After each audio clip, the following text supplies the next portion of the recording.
All right, and we're back with part 4 of chapter 3 of Life is Strange True Colors, continuing right now. Okay. Hear me out. Is Typhon run by the Illuminati? That would explain the conspicuously triangle-shaped logo. Boom! Finally cracked it. Hey. Alex.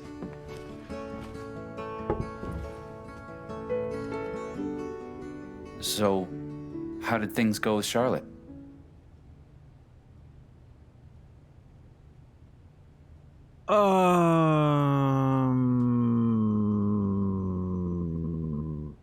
Here's the thing, they know about her power.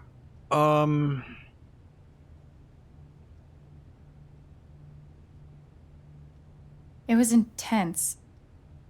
But I think maybe she'll be okay. Honestly, I'm not sure how to even talk about it. That's okay. You don't have to. So please tell me that the USB stick revealed all of Typhon's secrets. Not yet, but... Alex... We found a recording of Gabe's call. I should probably listen to that.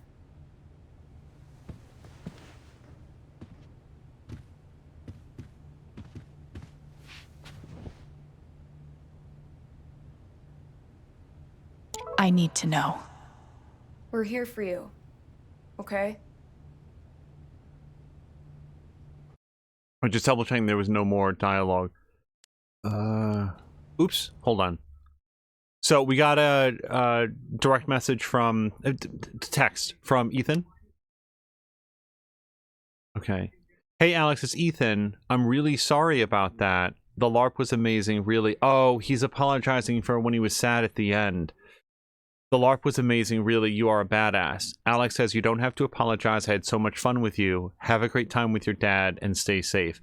I am relieved that in the end he had a good time and that Alex had the opportunity to say to him, you don't have to pretend to have fun. Like, let's give it a try, because Steph and a lot of your other friends put a lot of effort into making this happen, but you don't have to force it, and your feelings are valid. So I like that. Also, yeah, let's read about Charlotte's anger here. Ethan Joy, right? Ethan Joy. Right. And then Diane's sadness. Okay, so, well, we got a couple things to look here through. So when Diane was sad in the bar, guilt sits so strangely in people. All the gnawing urgency of anger, all the pressing weight of sadness, each canceling each other out until you feel paralyzed, staked to the spot. It's a horrible thing to carry around with you, and I wouldn't wish it on anyone. But Diane comes close to deserving it. She saw Gabe as a sort of twin, another outsider dragged to Haven Springs who found a way to make this place his home. She actually, I swear to God, I think I've been calling this place Haven Point for like 3 episodes now. She actually misses him, feels the emptiness of the space he left. It rips her up inside. But in the face of that anguish, what does she do? Curls inward, fortifies her defenses. That's her focus, saving herself. Exactly. That, like, this is exactly what I'm feeling about Diane. She has the information and the opportunity and the motive to do the right thing, and she's choosing not to. That's what gets me about Diane. She could have been so much better than she is, but I don't know, maybe so can I. I tricked Diane, dug up her grief, and fooled her into confronting it. But really? Hold on. No, I'm just gonna say right now, Alex, no. She has the... Different people focus on, they process emotions differently. Diane is choosing not to confront this. It is at the forefront of her mind. When she goes into the bar and sits down at the table immediately next to the embossed engraving of Gabe, she sits down right next to it and chooses, oh, well, I've got everything I need to protect myself from Typhon. Sorry, I don't think that you did anything wrong there, Alex. Maybe it was naive to think of this power as basically selfless, but knowing that I can use it to manipulate someone like that, I'm not sure that I like it. And then our lyrics are, no one deserves to die like that. I can't undo what Typhon did. He came here looking for a better life. There's been an accident. Ethan felt some joy. I guess I'm used to feeling like the whole world changes when I take on someone's emotions. But what Ethan's joy did to Haven, the way it lassoed the entire town and dragged it into its fantasy, I've never experienced anything like that. I actually felt Alex dissolve, slough off, and underneath was just Alwyn. It felt good to try on a different history, to remember a different life in a different world. But when the sirens came and Haven snapped back into focus, I don't think Fantasy Alex could have done what I did. Ethan didn't need her, he needed me.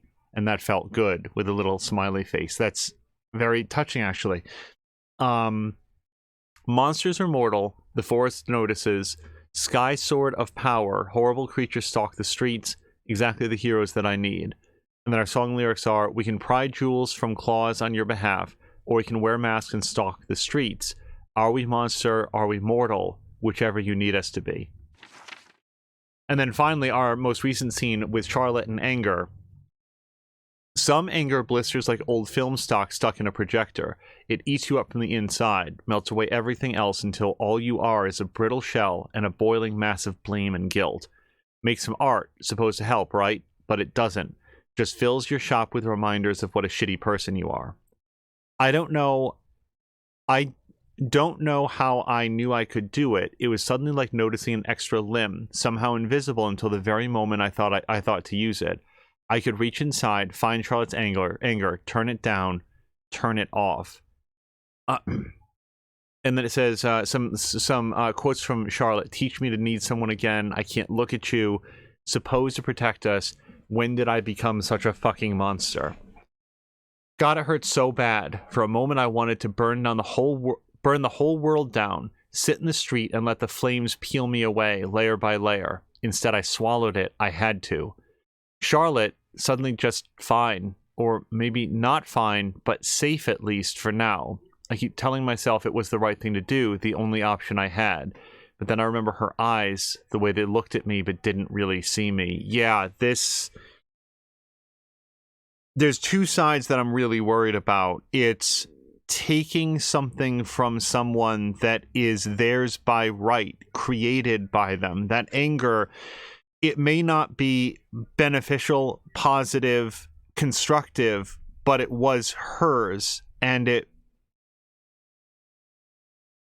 there's the other side of it also, which is Alex, even if she swallows it, as she puts it, now houses feelings of contempt, remorse, guilt, anger, blame, retribution that didn't come from her. And how is she to process emotions that aren't hers by right? Like, doesn't that fester inside of her? I don't know. I doubt that this is just done for free, right? Our lyrics are, I'm carving you out of stone, finally learned how to need someone, crack your coffin, penny for your thoughts, on the fucking monster I've become. And that's all the things for now. Alright, let's play recording.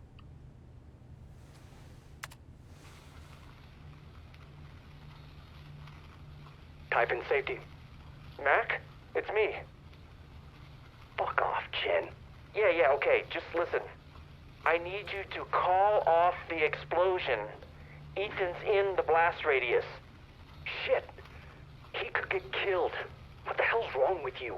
He snuck off. We're up here right now, trying to find him. Mac, please. All right, I'm on it. We'll halt the blasts. Fuck. You can't imagine the headaches this will create for me.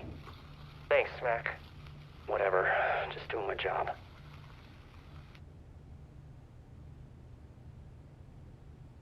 They just ignored him. It's so fucked. You know it's bad when Mac turns out to be the good guy. Alex. You okay? We're gonna get him. I promise. What the hell? Oh, it doesn't matter. None of it fucking matters. He's dead.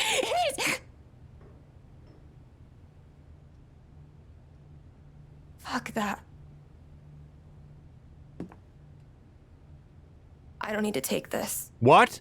What?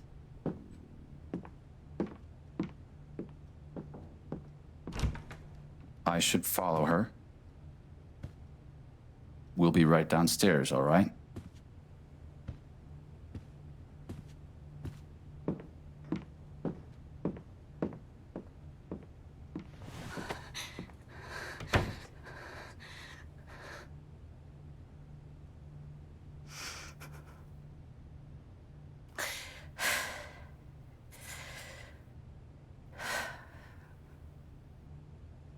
Right now, all that matters is taking these fuckers down. This USB stick has what I need. Time to dig through it. Hold on a second.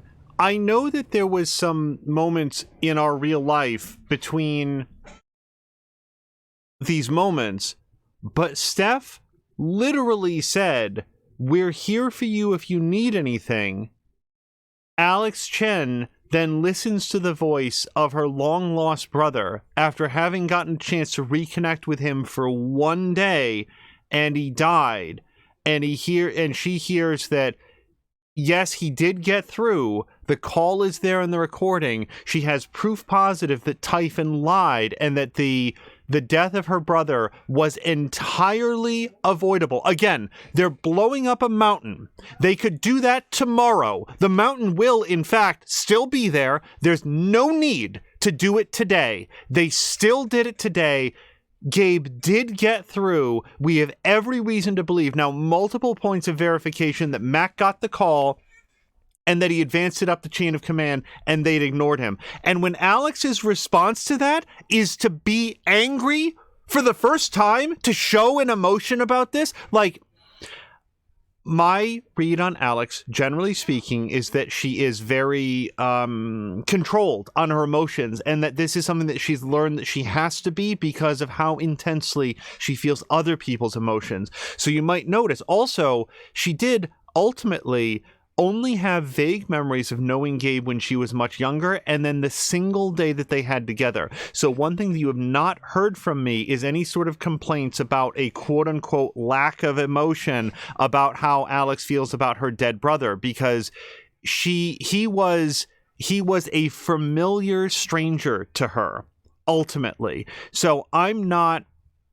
sitting here like her reaction to the death of a family member would feel remarkably subdued under slightly different circumstances, but under these circumstances, with this character, with the person that we know, they feel absolutely genuine. And yet when she does dare to show an emotion, maybe I'm misreading it, but Steph says, "I don't need to take this," and marches out? What? Sorry, I just super didn't see that coming and feel like that's a wildly inappropriate reaction from Steph, who, again, to circle back to the beginning of this little rant, literally just said, "We're here if you need anything." Alex plainly needs them, and Steph's response is to storm out as though she's been wronged. I don't understand. And we're now going to go on. I just wanted to share a rather affirmative reaction that I had to that. Just dropped a block of alabaster on purpose because I wouldn't stop digging. Charlotte says all good. Mike was asking what was the sound of the commotion from the Silver Dragon when I was walking to the festival. Is everything okay? Charlotte says all good. Sorry, I dropped a big block of alabaster in the workshop. Thanks for checking in. Okay. And we don't have anything else in here. If that happened to me, what's happening to Charlotte? It's just a little bit shocking to have a game where one of the things that I've been thinking about and talking about so much is that people process their emotions in different ways. They can come out, they can sit, they can prompt different behaviors. And when Alex shows any emotion at all just to get the cold shoulder from her friends. A key part of any good investigation. a cold case, and a warm beer. Brian brought this down from his station. Hope it comes in handy. All right. I don't know that this is going to mean very much to me right now, but Dillon River, Prospect Lake, what appears to be the main road, the main town rather, and then the road that leads over to the west. And I can't look at anything else from here, so it's time for laptop and flash drive. Thanks for spilling your guts.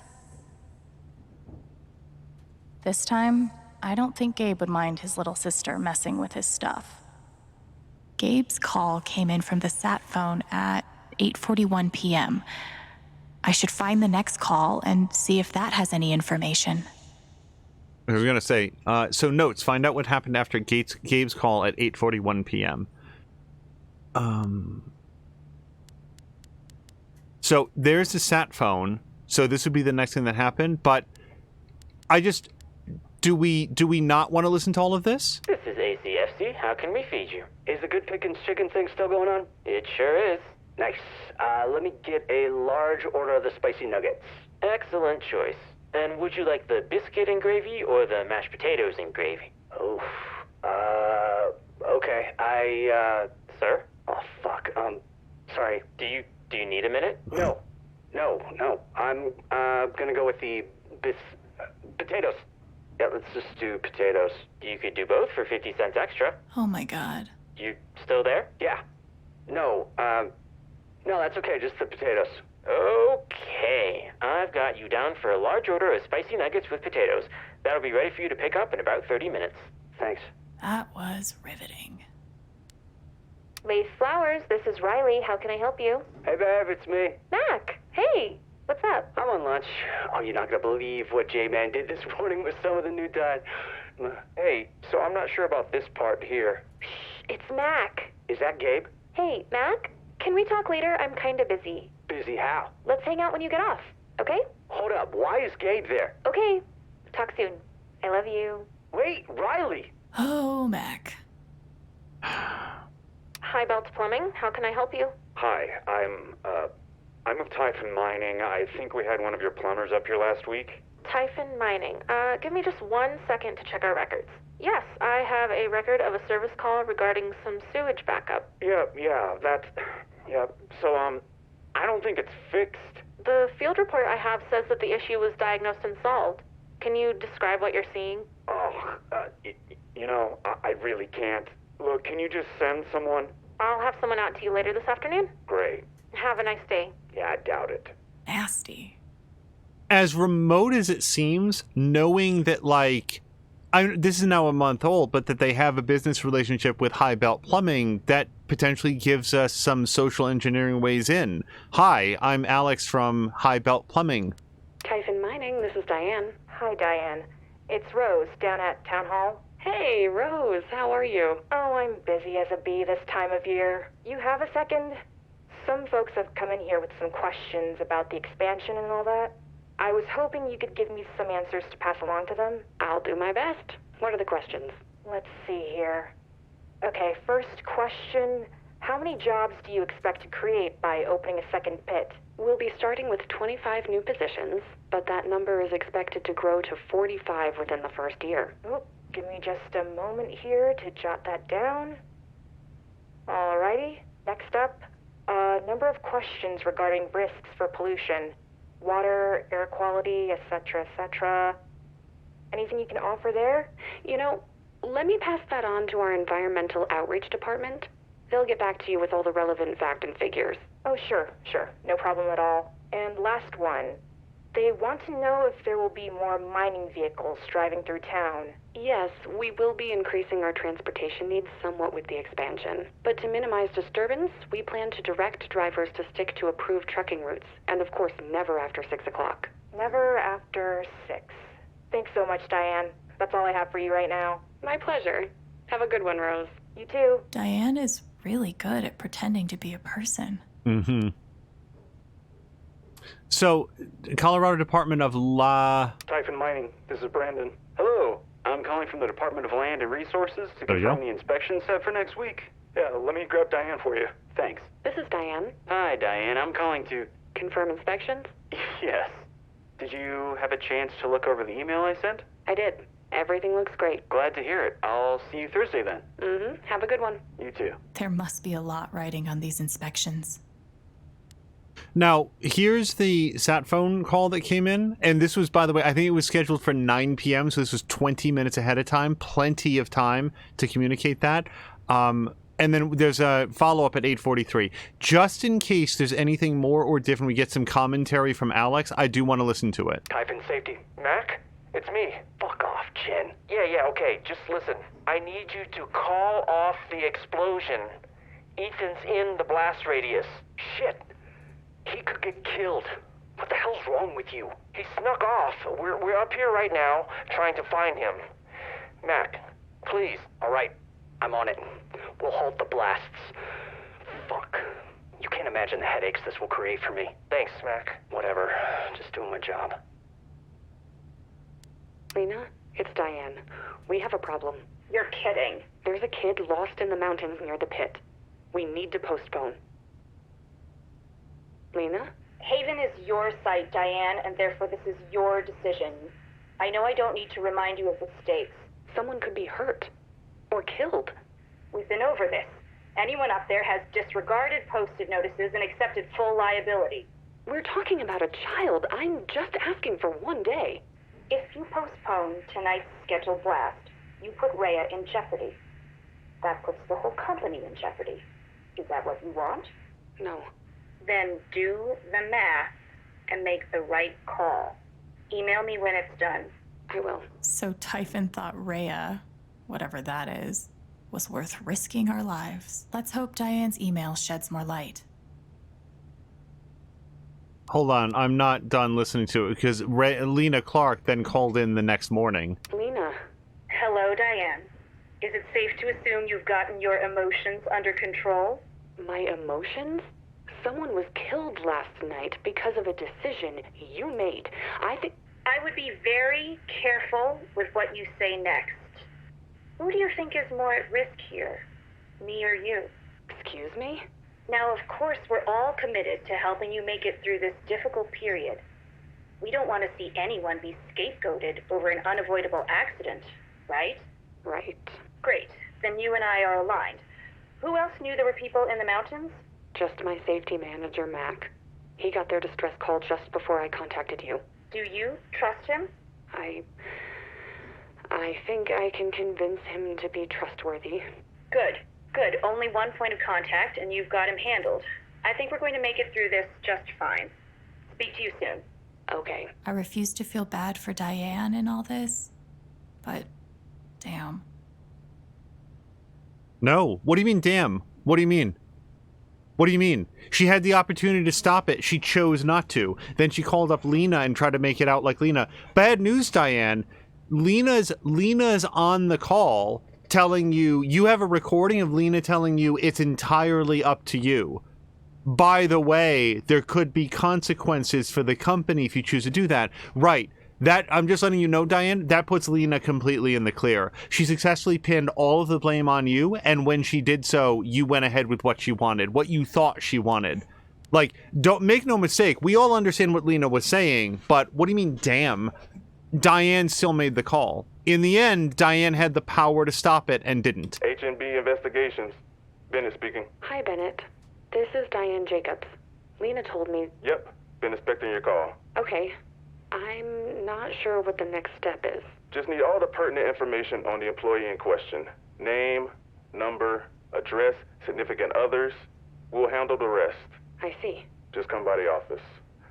My secretary will take everything down. No records that you were even there. Got it. Okay. I'll come by tomorrow. Looking forward to it. It's so gross that Typhon has people watched. Yeah. They put a watch out on, Mac. Typhon Mining, this is Diane. Hello, Diane. My name is Rory Praha. I'm a journalist with the Rocky Mountain Gazette. We'll be printing a story on last night's accident in the paper tomorrow. Would you like to provide a comment? Yes, I would. Last night's accident was tragic, and made all the more unfortunate by the fact that it could have been avoided with a simple phone call. A simple phone call. Can you speak more about that? Of course. Typhon always has a safety manager on duty. One quick call from Mr. Chen to our 24-hour emergency line would have alerted us that there were people in the danger zone, and we could have reacted accordingly and stopped the blasts. Are other Haven citizens in danger of meeting the same fate as Gabe Chen? Absolutely not. As long as you heed the warning signs, you will be safe. And if you ever do find yourself in an emergency, that's what our emergency line is for. There's no danger whatsoever. All right. We'll be sure to include your comments. Thanks for giving me your time, Diane. Have a nice day. I almost threw up listening to that. Yeah, no, that's why, by the way, there's no like, oh man, I don't want to feel bad for Diane, but damn. No. She knows exactly what she's doing. Typhon Mining, this is Diane. Diane, it's Jason. Hello, Deputy. You have good news for me? I suppose I do. You are officially cleared to continue regular operation. The county no longer considers your pit an active crime scene. Well, that's a huge relief. Now, to be clear, the investigation is still open and active. Typhon hasn't been cleared of anything yet. Sure, I understand. But can we start mining again? Yes, you can start mining again. Is there anything else? Nope. No, that's it. Well, thanks for the call. Yeah, no problem. Take care, Diane. You too. Seems a lot easier to get away with murder than you'd hope. Also, whatever the fuck Rhea is, they didn't want to delay the blast by a couple hours. So they did the blast, but then were banned from any mining for 2 solid days. I mean, well, I don't know what day of the week 4:30 was, but they might not have gotten back to normal operations for another 48 hours after that.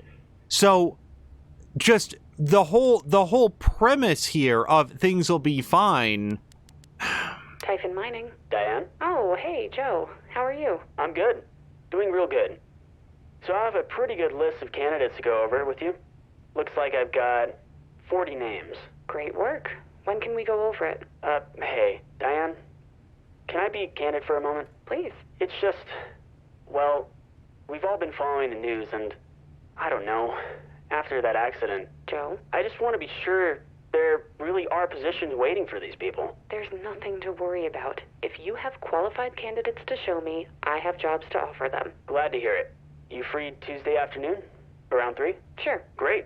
Looking forward to it. Me too. See you later, Joe. I hope Typhon has a nice severance package. All right. So on to our email archive. Now, this was 428 in change. Okay, so going back here, these are in reverse order. So let's start at the earliest one. Who would have thought getting away with murder would be so bureaucratic? So this was just received April 24th. So 4 days before the event. Hello, Diane. I'm emailing to inform you that we've set a date for the inspections on your 2 sites. Please thoroughly review the info below. I'll give you a call in the next couple days to confirm the details. So they're going to go to a decommissioned coal shaft. Inspection was set for 4:30, so that was 2 days after the blast. That was the schedule. Inspection points will be going down into the closed shaft to ensure Typhon has taken proper precautions to stabilize the land post-collapse, which I cannot click on, and that the proper shaft closure procedure was followed. And then also active uranium pit, which was set for early May. This is a general protocol inspection. Please run business as usual on this day. I look forward to meeting with you. Signed, Jake Asher. So, oh wait, I think that we can maybe click on it because these turn red. So maybe I will click on that. But what if the blast? Hold on. What if the blast needed to occur before 4:30 to erase information that might have been found in closed shaft? Let's click on post-collapse. And I thought above ground mining was terrifying. No? Okay. The timing of all this is too convenient to be a coincidence. Yeah. No, I'm with you. Okay.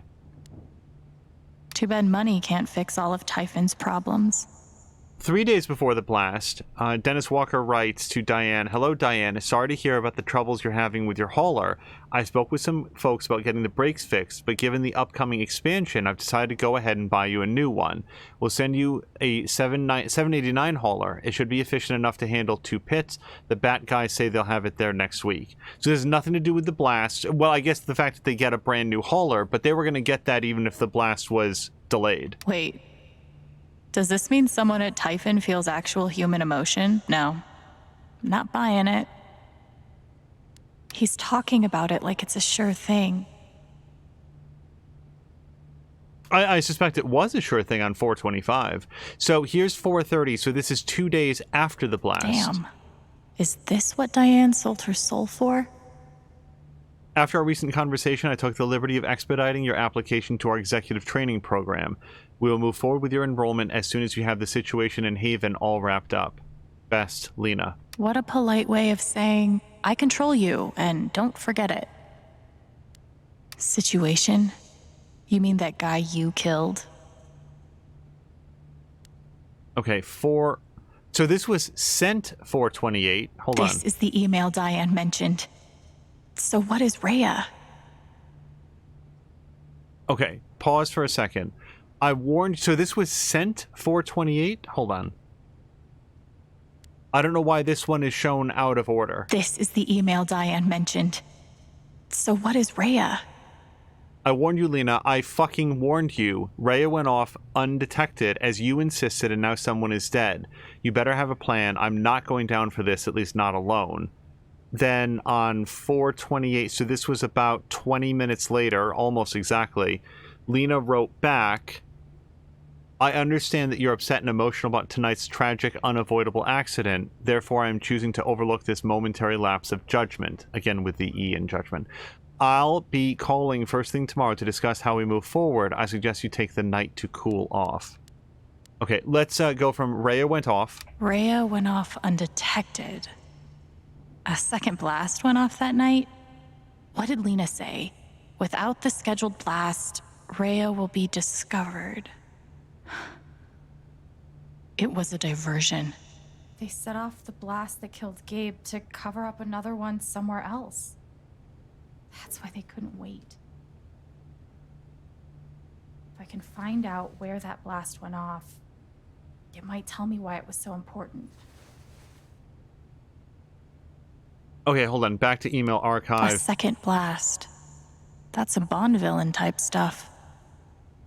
Someone is dead. He had a name and a life and a girlfriend and a sister. I bet this is when Diane decided to start copying evidence to this USB stick. Okay, an unavoidable accident. This is from Lena. Wow, that's a funny way to spell criminal negligence. Okay, and then the very first email here in the chain, or the most recent one. Seems like a lot is hanging on these inspections. Hi, Diane. I wanted to congratulate you on your efforts in the Haven Springs expansion campaign. I just got word back from the state that we've officially passed inspections. Pop some champagne. You've earned it. Now all that's left is the vote. I've been hearing great things about your progress with the town members. Sponsoring the Spring Festival was a nice touch. Keep up the great work. We're in the home stretch. Whatever Typhon was up to, it looks like they've all but gotten away with it. Of course, that was Diane's idea. I'm gonna make sure this expansion fails if it's the last thing I do. Okay, and now we can go to File Browser. So let's look at Council Dossiers. Diane has dossiers on the entire Haven Council. That's not creepy at all.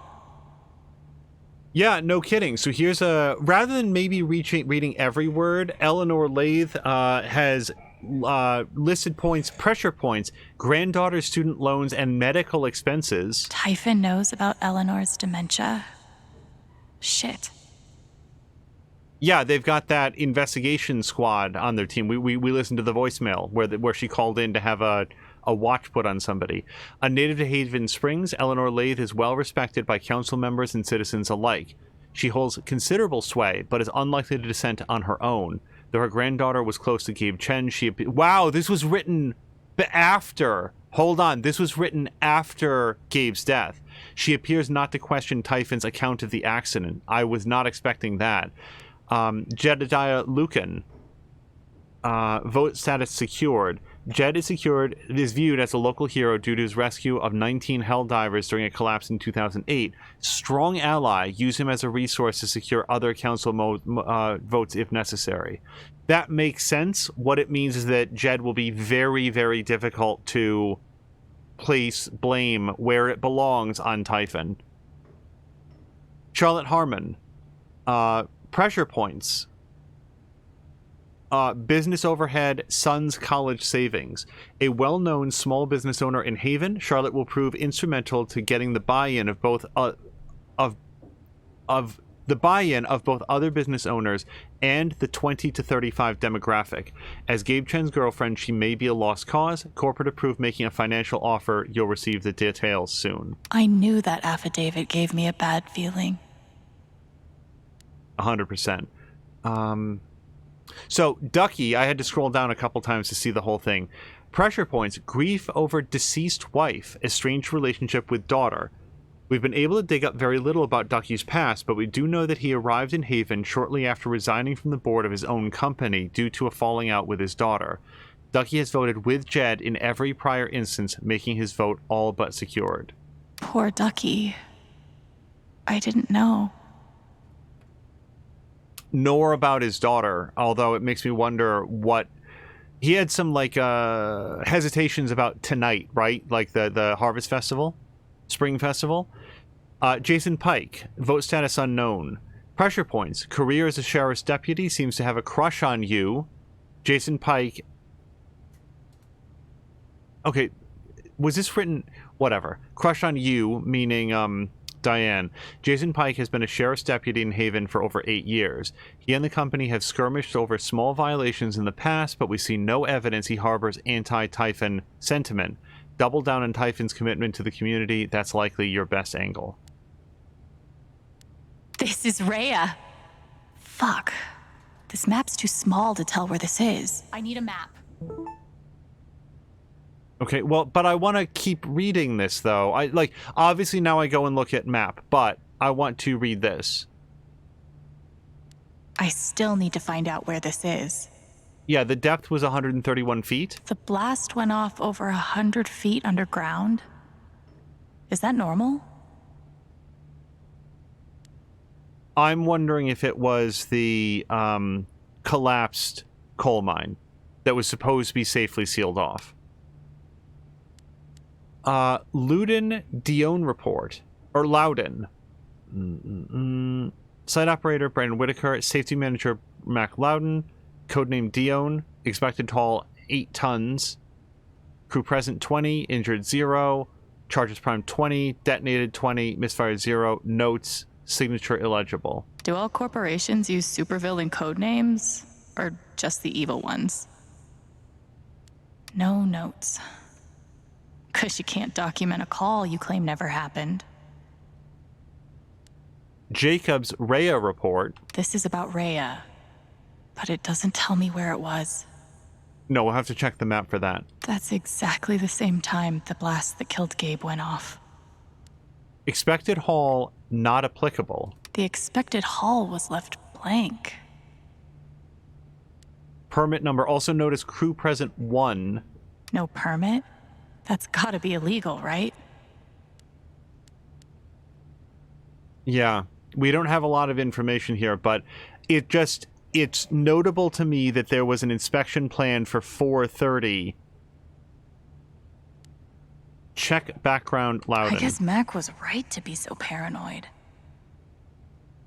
Subject John McCormick, Mac Loudon. Investigation summary.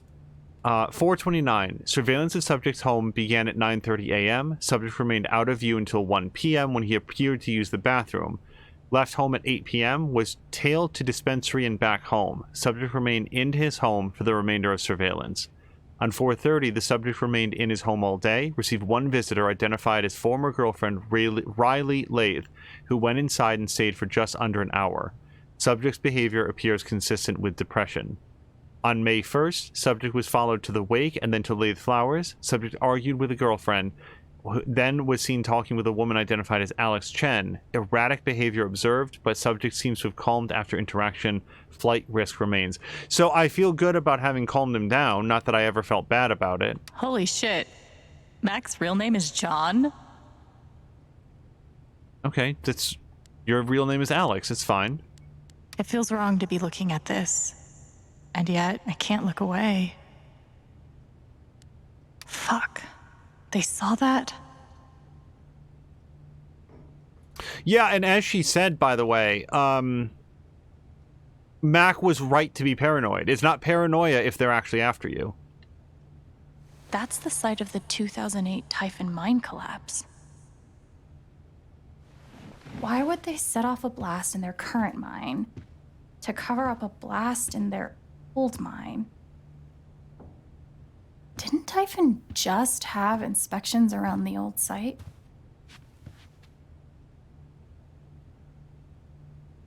They weren't mining for anything. They were burying something.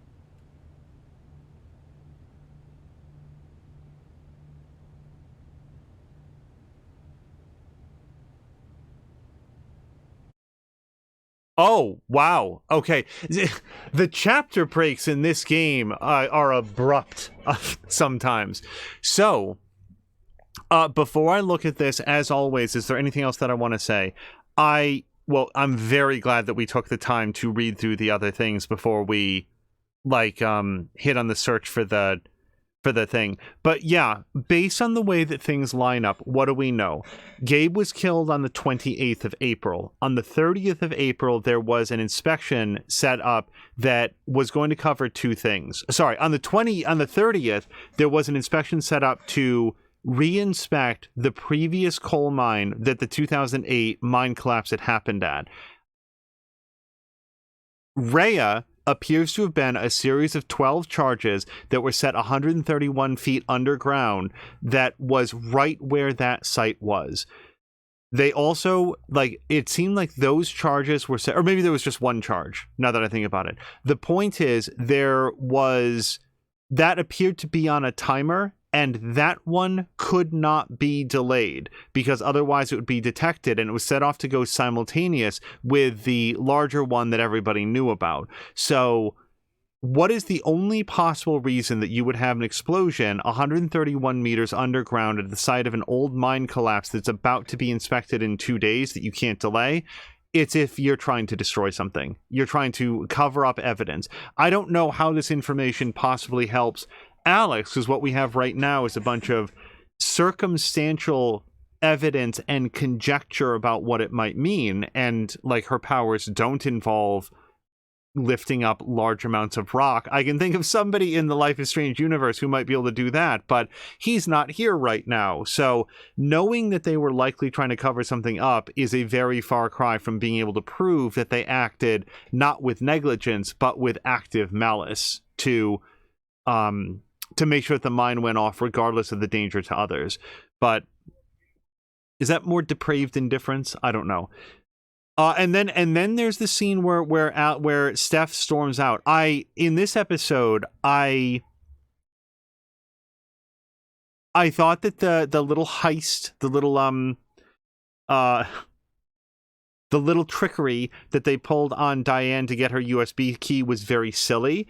If I were to share, I've been in this bar a lot less than all of the characters involved, and seeing where Diane was sitting, what I would probably have done is, and it just felt a little bit goofy to have Alex just sitting there carefully examining everything around Diane. That's a choice that I made, but it's still I feel like Diane was being very rude by not looking at or addressing Alex, and also Alex was being very awkward by just sort of sitting there in silence and then texting Steph to come on over. But were it me, seeing how everything was laid out, what I probably would have done is gone over to Steph and Ryan and said, all right, I'm going to walk around and keep cleaning up the dishes. I want you to give me 3 minutes of me just puttering around elsewhere. And then I want Steph to go over and distract her, have her face towards the door. And meanwhile, Ryan, you quote unquote go to the bathroom and then just reach behind while her back is turned and get that USB key. It would have taken like 2 minutes to set up, and it would have made more sense than the very silly thing that they did, where Diane was turned basically like 30 degrees away from Alex, but Alex was still very much in her eye line, and Alex just goes yoink. That was just, I'm not mad about it, but that was very silly. Then we did the whole LARP session, which I had sort of thought we might see over the course of the game, but I had no idea it would be this elaborate and this well realized. I thought that was super cool. From an in-universe perspective, and then just from a game design perspective, they put a lot of thought into that, and I thought it was very neat. I really liked the way that they pulled that off. And then when Alex got to see through Ryan's eyes and see the town as he was imagining it, and how much his imagination was inspired, I just thought that was really cool. It was really touching when he got the sword and he drew it, and then they had this big fight against King Jedediah, whatever his name was, and then just when you are meant to feel like the most triumphant, like the adventure's been done, hooray, like we did it, we pulled it off, like all of Ethan's friends pulled it off. If I called him anything other than Ethan for a second, I apologize. I don't remember what I might have said. There was King Jed, Alex, and then Ethan. Then right at that moment, the mining sirens go off and it all comes collapsing down. That was actually really well done, because it completely strips you of all of the magic and wonder that this entire adventure had been set up to achieve. If they had gone off an hour later, it wouldn't have poisoned this memory in the way that it did, but Typhon is an ever-present menace in this community. So I thought that was extremely well done. And then there was the scene with Charlotte where Alex went to visit her. And as I talked a little bit about it, I don't know, but see, this is where it's important that I've never seen this game before. I don't know what does or doesn't happen. I don't know about the impact of my other choices. Based on what went down, it feels to me like Alex flared up in rage when she was sitting at the laptop and she heard from Gabe again, because she chose to take the anger from Charlotte. And the taking of anger from Charlotte wasn't, whether or not it brought her peace, it did not bring her closure, which is what I was worried about, and something that I talked about in making that decision. So I'm stuck at that moment. We'll see how it all plays out. I never replay sections. This is an example of one that, knowing what I know now, I might have made another choice for the reasons that I stated when I was making the choice. I don't think that Charlotte deserves to suffer, and she's laying down some real stuff when she talks about hating her son. Why can't he just listen? It's his fault that Gabe died. It is not Ethan's fault that Gabe died. It's Ethan's fault that Gabe was on the mountain. It's Typhon's fault that Gabe died. Charlotte isn't ready to see that yet, and at a minimum, she feels like there's enough blame to go around, and that some of that blame she's assigning to her own son, because all she can feel right at this moment is what she's lost. But she came very close to losing a lot more, and I feel like with time and distance and justice from Typhon, she can work past that. And I was thinking very carefully about just walking out the door, not to leave her stewing and helpless and wrapped up, but on the idea that we could do something better for her. But I was thinking a lot about what I think that Alex would do, and I still think that what I did is what Alex would do. And unfortunately, it seems to have had a lot of the same consequences, with all of the same and possibly even more downsides, side effects, unintended consequences. And that's what I'm thinking about with that. So now let's read through our percentages. 58% chose Alex chose Steph to distract Diane. I honestly could have flipped a coin either way. What I'm thinking in my head is that I believe what I'm about to say is correct. If I'm wrong, this is not intended to be born out of, it's just, as I understand it, roughly 20% of the population is gay, either gay or lesbian. And then, like, I don't know the other percentages for, like, who might be bi, who might be asexual, who might be pansexual. Like, I don't know. But on average, I think it's about 1 in 5. If you just went on the statistics, it would make sense to have Ryan be the one to go over, because you've got a 4 in 5 shot. Yeah, 4 out of 5 shot that Diane would be more interested in male attention than female attention just based on her own sexual orientation. However, that's not to say that Ryan's her type. That's not to say that she's not in a relationship. That's not to say that based on everything that's going on right now, that's even in her mindset. So the plan was extremely silly all the way up and down. And I went with Steph for the reasons that I mentioned at the time. Ryan seems like a great guy, but what he's not is excessively assertive.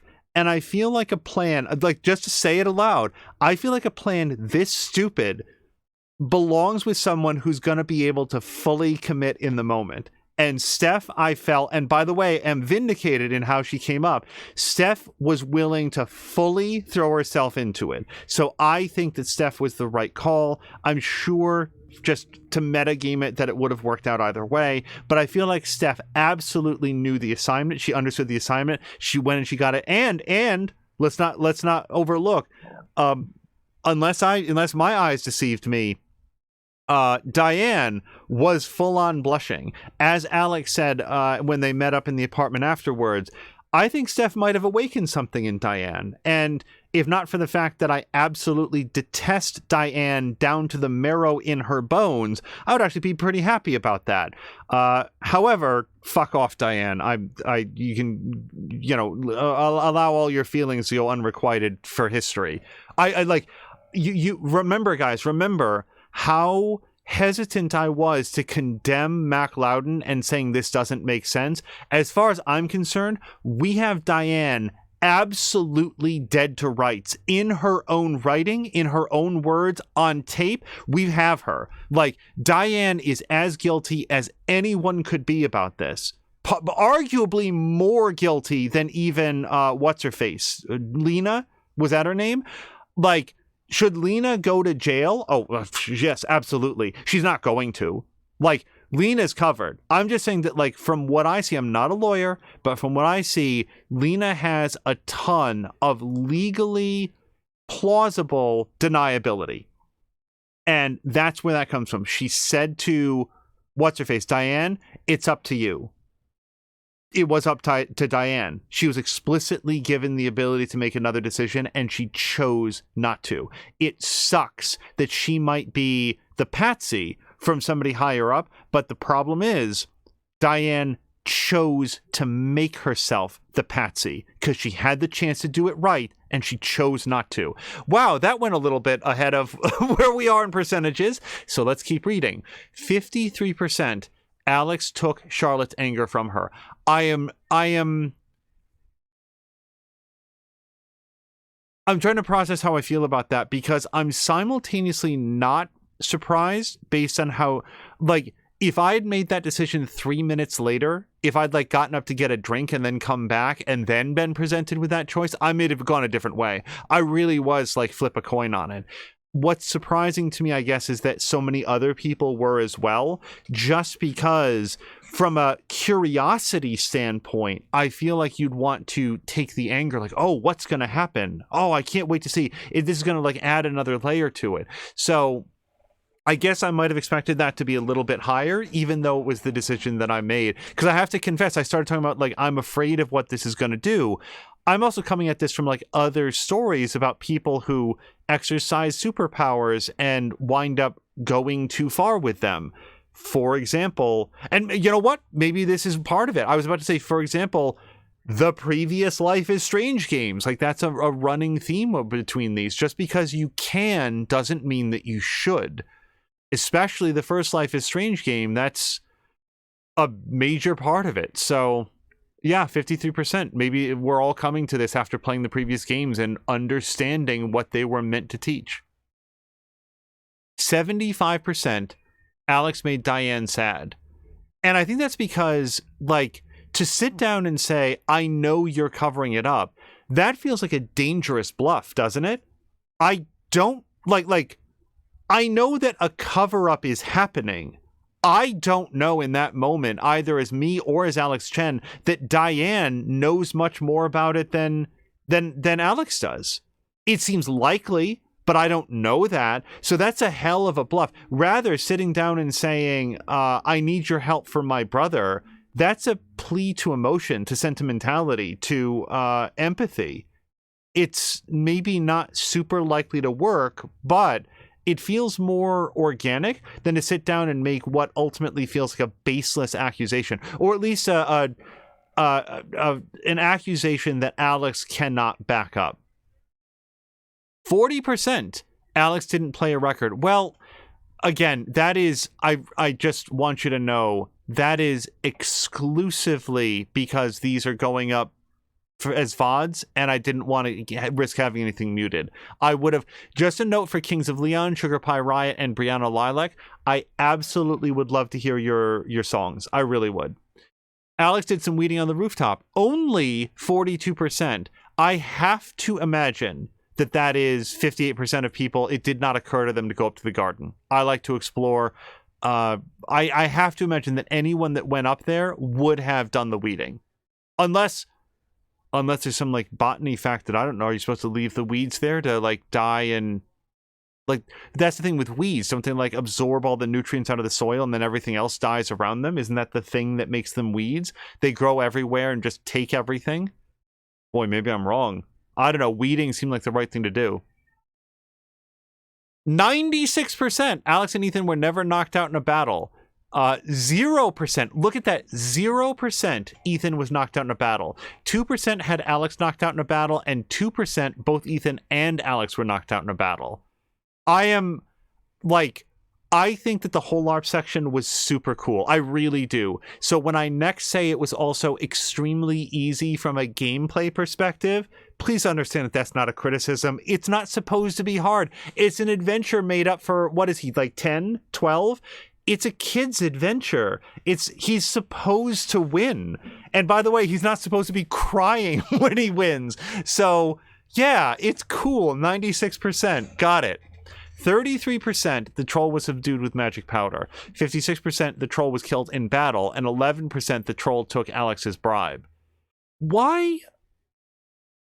I'm just curious, like, from a gameplay perspective, who would bribe the troll with 4 gold if you could buy friendship powder with 3 gold? Maybe not everybody found enough coins to have some left over for scrolls, so they wanted to buy the scrolls, and then... But then, still, it's more expensive to do that. I don't know, that seems weird. I don't know, I'm not sure that I understand the 11%.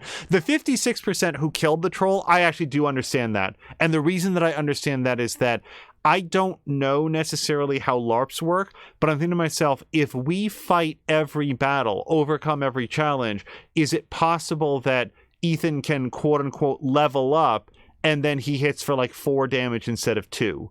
Which, with Alex's help, could then hit for 8. That would be a huge upgrade. So I actually really... I also wanted to see if we could do it. I wanted to see, can we defeat the troll? And then, is there a benefit to defeating the troll? But we went with the friendship powder because when I was there in Steph's shop, the Magpie Emporium or whatever it was, I was thinking to myself, wouldn't it be fun to have challenges that are overcome through things other than just fighting? Because I don't know Ethan. Like, Ethan's writing comic books with multiple characters that presumably have multiple perspectives. It's not just him being a murder hobo going around. What was it? Thalwyn? Shit, what's the name of the guy that we were with?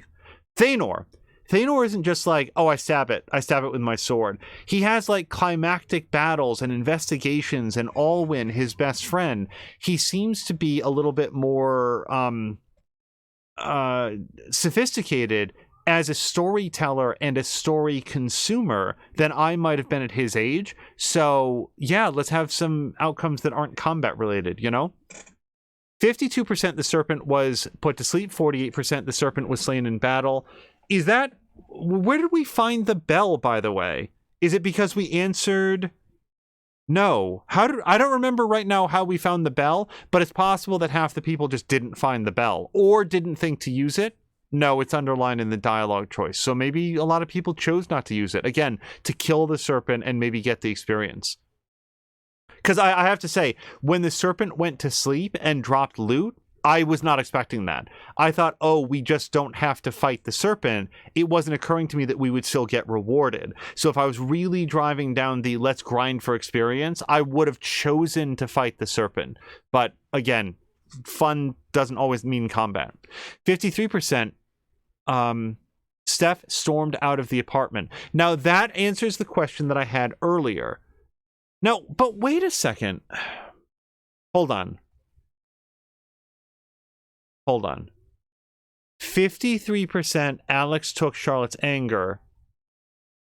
53% Steph stormed out of the apartment. Yeah. So there it is. Steph stormed out of the apartment because Alex got mad. I believe the percentages match up precisely. That's inappropriate. I'm sorry, Steph, but just like Alex was understanding with you when you got really depressed and she tried to find some way, and yeah, now that you know that she's an empath, you know how she did it, but she was patient with you, she played a game with you, she helped you work it out. Then Alex gets mad over the death of her brother and you storm out. I don't have to take this, is what she said. Here's the thing, man, I'm still on this. Alex didn't direct her anger at Steph. She did throw the foosball champion bottle that does mean something to Steph. I get that. But Steph, and I don't want to yell into the microphone for emphasis, Gabe was her brother. It's strange, like distant, but nonetheless, I know that you have a history with Gabe that's more recent. She has a history with Gabe that goes deeper, even if they haven't seen each other in years. I don't have to take this. Look, Steph is a character. That's not what I mean. Steph is a person in this fiction, and people aren't perfect, and sometimes they don't react in ways that, you know, if they had a chance to do it over, they will realize, hey, I shouldn't have behaved that way. Like, Steph is also allowed to feel some kind of way about what's going on. I'm not condemning Steph. I'm just saying that I was shocked given the connection that I felt was being built between Alex and Steph when Steph stormed out of the room saying, I don't have to take this, when what Alex said is, fuck Typhon, whatever she said, she threw the bottle, fuck Typhon, none of it matters. None of it matters is what she said. Yeah, Steph, she's angry. Is that such an inappropriate reaction? And now we'll move on. But the point is, 47% of the time, Steph stayed to help Alex find out what Typhon was up to. I really would have preferred that other outcome. It would have felt better all around. And I suspect that it's because Alex took on Charlotte's anger, and that's going to have consequences for Alex. And I knew that it would. I knew it. I just knew that it would. But I did it anyway because I wanted to help Charlotte, and I feel like that's what Alex would want to do. Alex is a pretty selfless person. So, and moving on. 100%. Wait, King Tabor vowed to return to his... Does literally no one fails to stop King Tabor? Interesting. And then finally... Oh my God. Sorry, I need to come back up on the microphone. That answers the other question that I had. Earlier in this chapter, I said, I don't know this for sure, but earlier in this chapter, I said, Alex chose in chapter 2 not to tell Eleanor about Gabe's death, And I wondered aloud, could that have resulted in Riley finding out about Eleanor's dementia because Eleanor doesn't know about Gabe's death the next time that Riley encounters her? Based on the fact that there's a world that more people got where Riley doesn't know about Eleanor's condition, that I feel like that clarifies that. And that's a rough one because Eleanor has a lot more support and Riley is sacrificing her potential future to do that. It is Eleanor's condition. Eleanor didn't want Riley to find out. Due to an unintended consequence of Alex's decision-making by way of me and the facts of Eleanor's own condition, Riley found out against Eleanor's wishes. If Eleanor had cancer, if Eleanor had I don't know, like early onset severe arthritis or something else, but endemic to her age, part of her age, she would have had still the ability, I think, to manage things in a way where Riley wouldn't find out. But because it's Alzheimer's specifically, Eleanor was robbed of the chance to exercise her desire that Riley not find out. But then on the other side, does Riley have a right to know? Does Riley have a right to know so that she can make a decision about her own future with all of the information available? My answer in these circumstances is no, because it's Eleanor's condition. Eleanor has the right to say how she wants things to unfold. Maybe, I don't know, that one gets tough, man, because does there reach a point where Eleanor isn't entirely capable of considering her own position and making an informed choice about this? I don't know. But broadly speaking, I feel like people's stories are theirs to tell. And it's not up to Alex to tell Riley, which she didn't. But it's also like Eleanor should have the right, under ideal circumstances, to know who does and doesn't know. And now it feels like everybody knows, or can easily surmise from the fact that, all of the Alzheimer's, fundraising stuff that's going on up around the shop. Here's more than anything, let me make this part clear. This is not an easy thing. It's not 100% one way. I'm not even sure it's 80%, 70% one way or another. It's a rough situation, and it is just interesting for me to arrive at this screen and see, oh, there was a way that Riley didn't know. What would have happened if Alex had let Eleanor know, reminded her about the fact that Gabe died? I did it because I felt like there were a lot of reasons in the moment to not say that. And it just feels like Eleanor might have come to be informed about Gabe's death through other means that didn't necessarily expose her to Riley. So anyway, that's where we are. 55% Alex helped the student focus on her work. Oh, by calling up the music. Yes, I like that was super well done. I love the fact that we could ask Steph specifically. 54% Alex and Ethan solved the Jester's riddle. That seemed pretty straightforward, especially when we went in and found the thing. I guess if you're just very, very goal oriented, you might not do the exploration, but yeah, it's interesting that the percentage is so low, honestly. Barely more than half. Okay. And 68% Alex and Ethan helped the blacksmith with his work.